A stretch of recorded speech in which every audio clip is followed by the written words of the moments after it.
क्या आप इस पुस्तक को जानते हैं? पुस्तक को बाइबल कहते हैं। ये कोई साधारण पुस्तक नहीं है।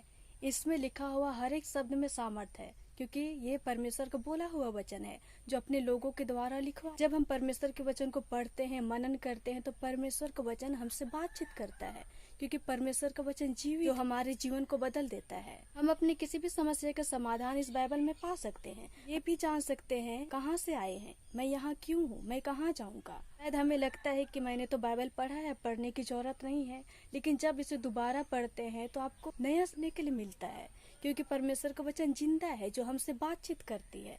परमेश्वर का वचन बाइबल को हमें फॉर्मेलिटी के लिए नहीं दिया गया है। वचन को पढ़ के यीशु मसीह को जान सके, यीशु मसीह के करीब जा सके, मसीह के लिए जी सके। बाइबल विश्व में सबसे अधिक बिकने वाली पुस्तक है। इसे 3 भाषाओं में लिखा गया है, यानी यूनानी और अरामी में। बाइबल का अनुवाद विश्व की किसी भी पुस्तक से अधिक में किया गया। बाइबल बतलाती है, पहला, कि परमेश्वर का वचन आग है और अपने वचन के द्वारा हमारे हृदय में खुद के लिए आग उत्पन्न करता है। दूसरा, परमेश्वर का वचन हथौड़ा है, ऐसा हथौड़ा जो कठोर हृदय को फोड़ देती है। परमेश्वर का वचन दिया है, लाइट।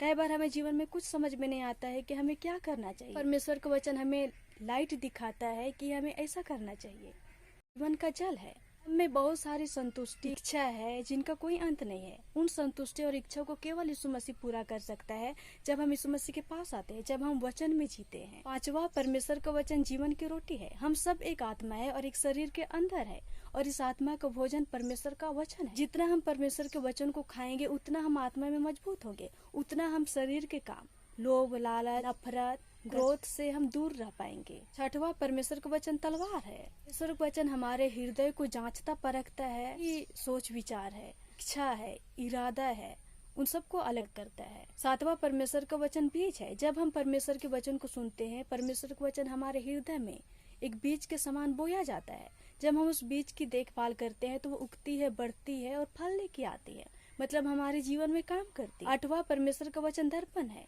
हम परमेश्वर के वचन में खुद को देखते झांकते हैं कि हमारा आत्मिक जीवन कैसा है, हमारा व्यवहार कैसा है, हमारा बोली कैसा है, हमारा चाल चलन कैसा है, हमारा काम कैसा है, ताकि हम खुद को सुधार सके।